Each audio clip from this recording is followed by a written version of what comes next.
Hello, VC. Plastic Eric here, Plastic Sound Wave Call, here for a surprisingly warm day for January, 71 degrees, edition of Collection Connection. The game is just an excuse to talk about music and weather. It's a game I play with my brother Bryce over on Good Show Ponsonby.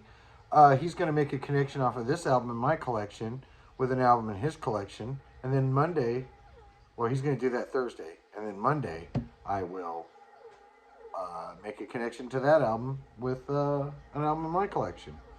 And so the last person to get the correct answer was Nonsuch Ned. Both of the band names, Pennywise and Belle and Sebastian, were based on fictional character names. Pennywise, obviously from the clown from the Stephen King novel, and Belle and Sebastian, the story of a young boy who takes his dog and terrorizes a small town in Maine. So congratulations, Nonsuch Ned. Nice guess on that one, or correct answer. And that brings us to what Bryce showed last was Belle and Sebastian, The Light Pursuit. I found that album to be quite good.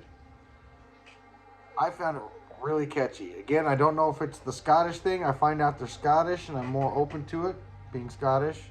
But I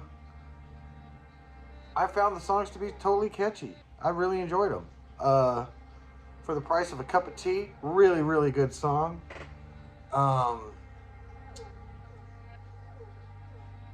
Suki in the Graveyard. That was a really good song too. I enjoyed the whole album. The whole thing is really, really good.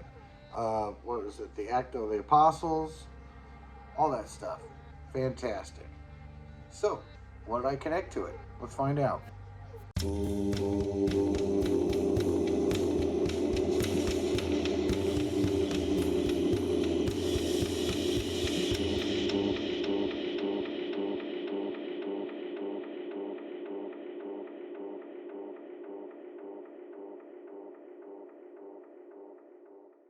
So, the album that I connected to Belle and Sebastian's The Light Pursuit, Captain Beyond. This is a band that formed in 1971. This is their first album. Mine's a little bit different, which I'll go into a little bit more detail here in a bit. But members from Iron Butterfly and Deep Purple got together, wrote a few songs, and put out a banger. I mean, this album kicks off fantastic right from the get-go. The first freaking note that's played, it starts kicking ass.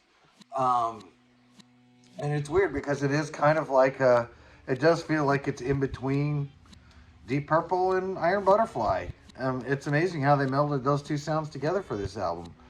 Now, originally when this album came out, it had a lenticular cover. I'll show right here what it kind of looked like. It looked like it had little bubbles with it and stuff like that. This one that I have here, I don't know if you'd count it as a bootleg or a pirated edition, but I picked this up when I was in Europe last year. I heard a lot about this album and saw it, and finally saw it, and figured I'd give it a go.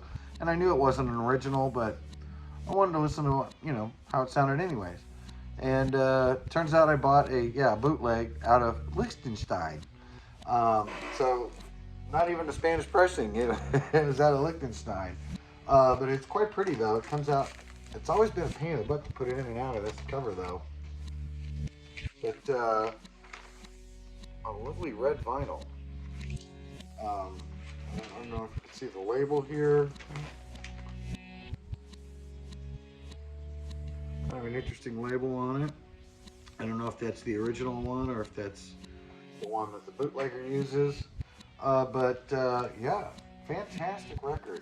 If you get a chance, this is one of those bands I'd never heard of until I was until after I turned 50. And it's one of those things, they were around when I was really, really little. I guess they weren't that talked about that much for a long time until I started, getting on the internet and seeing certain streams that play music like Patrick, the Vinyl Archivist, or AKA PB Thal. A couple of people showed this record, and I decided that that might be worth looking out for. And I think if you looked it up and try to find it, you would find it quite pleasant too. It's definitely a rocker. The tracks on it are fantastic. But between Belle and Sebastian and Captain Beyond, and again, even though Captain Beyond is a fictional character, that was the last video, so that's not the connection this time. But I still wonder if you can figure out